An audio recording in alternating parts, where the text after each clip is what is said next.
जय श्री राम, जय बागेश्वर धाम, जय हनुमान। दोस्तों, सिंदूर महिलाओं के सुहाग का प्रतीक होने के साथ साथ उनके श्रृंगार में भी बहुत महत्वपूर्ण होता है। और दोस्तों, अगर ये कहा जाए कि आपके सिंदूर लगाते समय की गई गलतियाँ आपको लकीर का फ़कीर बना देंगी या आपके पति को कर्जे में डुबो देंगी तो कैसा होगा? तो घबराने की आवश्यकता नहीं है। बागेश्वर धाम के गुरुजी ने सिंदूर लगाने के कुछ महत्वपूर्ण नियम बताए हैं, जिन्हें करने से आप अपने पति के किस्मत के दरवाजे खोल सकती हैं और उनकी तरक्की दिन दूनी रात चौगनी हो सकती है। लेकिन साथ ही साथ गुरुजी ने ये भी बताया है कि अगर आप सिंदूर लगाते समय ये कुछ गलतियां करते हैं तो पति की उम्र तो कम होगी ही होगी, दुर्भाग्य भी आपके दरवाजे पे दस्तक देगा। तो अगर आप जानना चाहती हैं कि ऐसे कौन से नियम हैं जो सिंदूर लगाते समय हमें अपनाने चाहिए, तो इस वीडियो को लास्ट तक ध्यान से देखिएगा। दोस्तों, सिंदूर एक सुहागन स्त्री की पहचान होता है और हिंदू धर्म में कहा जाता है कि जो औरत जितनी लंबी मांग भरती है उसके पति की आयु भी उतनी ही लंबी होती है। सामुद्रिक शास्त्र के अनुसार 16 श्रृंगार जो बताए गए हैं उसमें सबसे प्रमुख सिंदूर ही होता है, जो न केवल एक स्त्री की गरिमा को बनाए रखता है बल्कि साथ ही साथ उसके पति के सौभाग्य को भी बनाकर रखता है। दोस्तों, आधुनिकता के चलते औरतें या तो आजकल मांग भरती ही नहीं हैं और अगर भरती भी हैं तो टेढ़ी मेढ़ी भरती हैं और उसके बाद जब उन्हें परेशानियों का सामना करना पड़ता है तो वो अपनी किस्मत और भगवान को दोष देती हैं। लेकिन आज इस वीडियो को देखकर आप समझ जाएंगे कि हमारी गलतियां हमारे भाग्य का निर्धारण करती हैं। गुरुजी बताते हैं कि जो महिलाएं सिर धोने के तुरंत बाद सिंदूर लगाती हैं या गीले वालों में सिंदूर लगाती हैं, ऐसा करने से उनके पति कर्ज में डूबने लगते हैं और उनके काम धंधे भी ठप पड़ जाते हैं।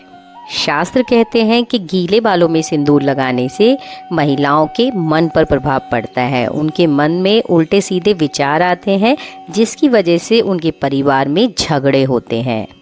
इसलिए औरतों को हमेशा सिर धोने के बाद बालों को सुखाने के बाद ही अपनी मांग भरनी चाहिए। इसके अलावा सिंदूर हमेशा नाक की सीध में लगाना चाहिए, टेढ़ा मेढ़ा कभी नहीं लगाना चाहिए। जो महिलाएं टेढ़ा मेढ़ा सिंदूर लगाती हैं उनके पति के काम हमेशा बिगड़ते रहते हैं और उनके हर काम में रुकावटें आती हैं। इसके अलावा जो महिलाएं अपने सिंदूर को अपने बालों में छिपा लेती हैं उनके पति की भी समाज में छवि हमेशा छिपी हुई रहती है। लोगों में उनकी कभी पहचान नहीं हो पाती और अगर होती भी है तो लोग अपने मन में उन लोगों की एक अलग छवि बना लेते हैं। गुरुजी ये भी बताते हैं कि कभी भी किसी महिला को दूसरी महिला के बिंदी और सिंदूर का उपयोग नहीं करना चाहिए। कुछ महिलाएं अपने बिंदी और सिंदूर दूसरी महिला को लगाने के लिए दे देती हैं या फिर किसी दूसरी महिला के सिंदूर और बिंदी को खुद लगा लेती हैं, लेकिन ऐसा करने से आप अपने पति के लिए खुद दुर्भाग्य लेकर आती है, क्योंकि जैसा उस व्यक्ति के महिला के पति के साथ हो रहा होगा ऐसा आपके पति के साथ भी होने लगेगा। इसलिए कभी भी अपनी बिंदी और सिंदूर कभी दूसरी महिला को नहीं देने चाहिए, क्योंकि जब आप उस महिला को अपना सिंदूर और बिंदी दे रही हैं तो आप अपना सौभाग्य खुद उनको दे रही हैं। इसलिए किसी का भी बिंदी और सिंदूर देते समय कम से कम 100 बार अवश्य सोचिएगा। इसके साथ साथ गुरुजी ये भी बताते हैं कि अगर आप एक कामकाजी महिला हैं और रोजाना सिंदूर नहीं भर सकती तो जब भी कोई तीज या त्योहार हो उस दिन आप अपनी मांग अवश्य भरें। इसके अलावा आप किसी भी मंदिर में या पूजा पाठ में जाएं तो वहां से सिंदूर लेकर अपनी मांग में अवश्य भरें। इसके अलावा जिन महिलाओं की नई नई शादी हुई हो वो अपनी शादी का सिंदूर संभाल कर रखें और जब वो ख़त्म होने लगे तो उसमें और सिंदूर मिलाकर उसको लगाते रहें और कम से कम उस शादी के सिंदूर को 40 दिन अवश्य लगाएं। साथ ही साथ गुरुजी ये भी बताते हैं कि किसी भी तीज त्योहार पर पति के हाथ से मांग भरवाना बहुत अच्छा माना जाता है। जैसे कि करवा चौथ पे आप पति से मांग भरवा सकते हैं, लेकिन अगर मांग भरते समय सिंदूर नाक पर गिरता है तो ये बहुत अच्छा माना जाता है, इससे पति की उम्र लंबी होती है। वहीं अगर सिंदूर जमीन में गिर जाता है तो ये किसी न किसी अशुभ का संकेत होता है।